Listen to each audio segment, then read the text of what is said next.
What's going on, guys? Welcome back to another episode of Lockdown Coverage. If you guys are new to the channel, my name's Daniel. On today's episode, I'm going to be covering your Miami Dolphins, of course. Nonetheless, I'm going to be projecting the top 22 starters, so offense and defense for your Dolphins going into week 1. I did do a video on this previously after free agency to predict kind of where we were going to go and who was going to start and be backups, especially with our young players. There wasn't so much clarity, but now that training camp has begun and we're officially 1 week or almost 1 week through with training camp, I can fairly say that I know who's going to start for the Dolphins, and there is going to be some battles, so I might be wrong on a few, but make sure you guys leave your comments below and let me know who you guys think I messed up on, whether they are backups or should be starters. So of course I'm going to get into the first position, and that is going to be the quarterback position. And yes, Ryan Fitzpatrick or Ryan Fitzmagic is going to start. Yes, he did have an involuntary leave, and it is unknown as to the media as to why he is not at practice today.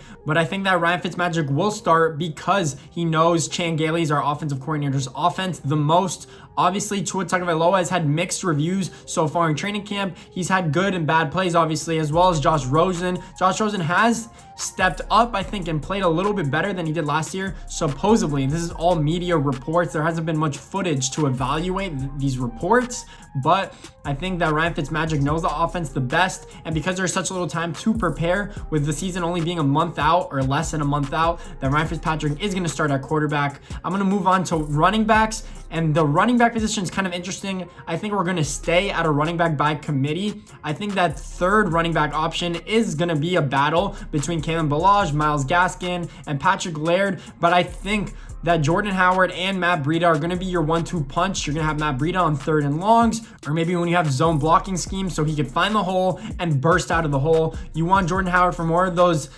third and short, I would say, yardage situations because he is a bigger, stronger back. Again, we don't really have anyone that's really good at receiving wise, so I guess they'll split the receptions. So I think that is where we're going to go at running back. And then at wide receiver, I have us being in, I'm going to do the top 3 wide receivers. So I'm going to do Devontae Parker obviously being 1, Preston Williams being 2, and because Albert Wilson and Allen Hurns both decided to opt out of the season, I think, again, it is a battle for that third spot. I think anywhere from Jakeem Grant to Isaiah Ford can either win the job. I think Jakeem Grant will be kind of an outside receiver as well when we have substitutions, because obviously you don't have Devontae Parker playing every snap, but almost every snap. But I think a lot of you guys are sleeping on Isaiah Ford. I mentioned him on my sleepers list. I think he's a valuable slot receiver, and what we did get him for in the 7th round a few years ago and developed him into the player he is now, it's kind of remarkable. I think that last year he showed some signs of what he could do, so he could win that third wide receiver role. So that's who I have going 3 wide receiver deep. I'm going to go offensive line before I go tight end. So I'm going to go left tackle, Austin Jackson. Again, there's reports that have said he's looked solid in training camp. I'm assuming that is decent and not giving up too much pressure, which is good to hear from because he's young. I anticipate a lot of development and growth issues while he has his first season under his belt. So that is what I have at left tackle. At guard, of course, I have Eric Flowers. And I don't know who I'm going to go with the other guard position, but I think Solomon Kinley, the big, huge guard that we got from Georgia, could surprise and steal that job. I'm going to say Solomon Kinley gets the surprise job over like a Robert Hunt at guard. I think Robert Hunt could be the backup, even though he's a 2nd round pick. We drafted all these rookies for them to compete in training camp and see who could win that starting job. At center, we're obviously going to go with Ted Karras from New England that we got from free agency. It makes sense. We don't have anyone else at center. Maybe Michael Dieter, but I think he's going to stay in that backup role for now until maybe someone gets hurt or if someone is really struggling.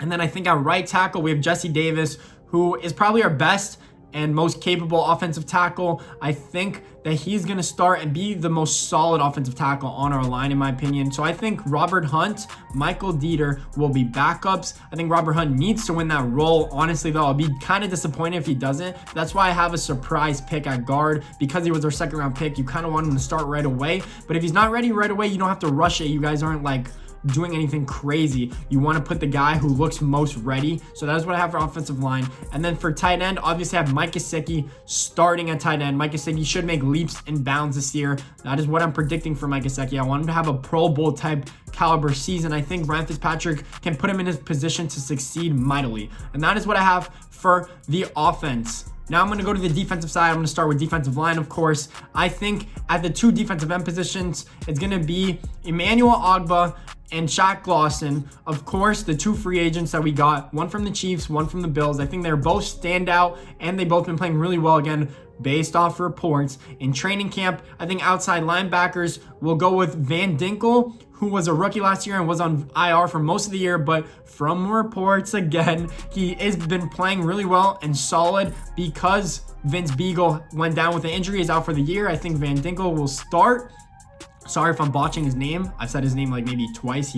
I barely saw him play last year, but I hope he's solid enough. And then, of course, at the other outside linebacker position, we're going to go with Kyle Van Noy, the other standout free agent we got from New England. Paid him big money, over $10 million a year. So we'll see if he could perform. I hope he could live up to the standards that we paid him to, because it'll be a big improvement at outside linebacker for us. Whether it's him being in pass coverage or rushing the quarterback, I think he could get up to 7 sacks or 8 sacks this year, depending on how good our pass rush is.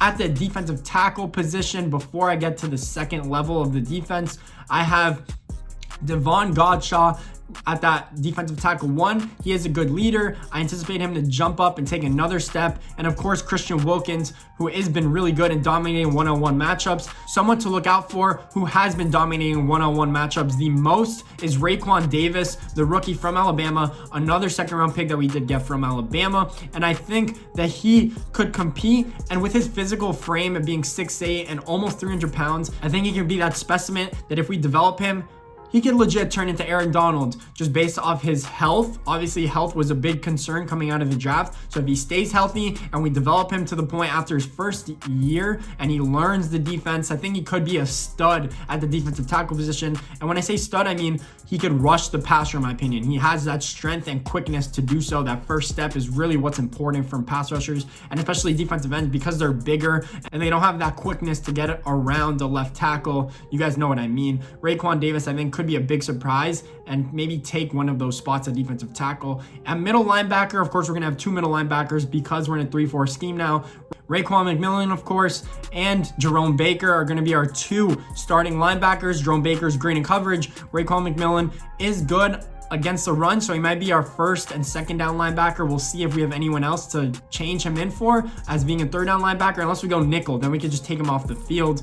But if we were to go nickel, I'm also going to mention our top 3 corners that obviously will start. Cornerback is probably the most solidified position, and I think Xavier Howard, of course, Byron Jones, those could be interchangeable at 1 or 2. And then I think Noah Igbenogany has really impressed so far in camp. I've seen a little bit of footage and highlights from him. I think he will perform really good in his rookie year because he's going to be in the nickel. He's going to be able to focus on one job. He's not going to have to go boundary corner. As long as Xavier Howard can come back healthy, watch for Noah Igbenogany to impress this season as a rookie. I think he could be our best and most valuable rookie. Him, and of course, Austin Jackson being our left tackle. And then in the safety positions, I have, of course, Bobby McCain, who is good at free safety, but reportedly he's bulked up and he's been quicker and he's been dominating the defense and being vocal, which is what you need from your free safety because he roams around and could make plays on the ball. So obviously you want him to be talkative and have a good understanding of the defense. So Bobby McCain could be a better player. We need him to be a better tackler as a free safety and potentially force more turnovers and stay healthy. Last year he had a shoulder injury. I hope he stays healthy this year. And then at the other safety position, at the strong safety, we have Eric Rowe, who's converted corner. Both of these players are converted corner, Bobby McCain and Eric Rowe. I think Eric Rowe could be the stud on this defense as well. And guard tight ends, when you need him to guard tight ends, he's that big body frame cornerback who doesn't have that top end speed. That's why he kind of struggled at playing cornerback, doesn't have that quickness, but against tight ends, he was a monster last year in coverage, just based off Pro Football Focus and all the metrics. He played really good in coverage against tight ends or in the slot. I anticipate him to also, he bulked up. I anticipate him to improve in tackling and be better in the box, not be good, but be better, which is what I'm anticipating. I hope this defense and this team as a whole really improves. I think they could because we spent so much money in free agency and so much capital in the draft. I really anticipate us to do better. So that is who I have for my starting 22 on the Dolphins this year. If you guys have any comments or concerns, let me know in the comments below. I'll gladly answer them. I'll do more Dolphins video as training camp progresses, maybe get some footage and show you guys how players look specifically. Thanks for watching, guys. Appreciate all of you. Make sure you guys like and subscribe.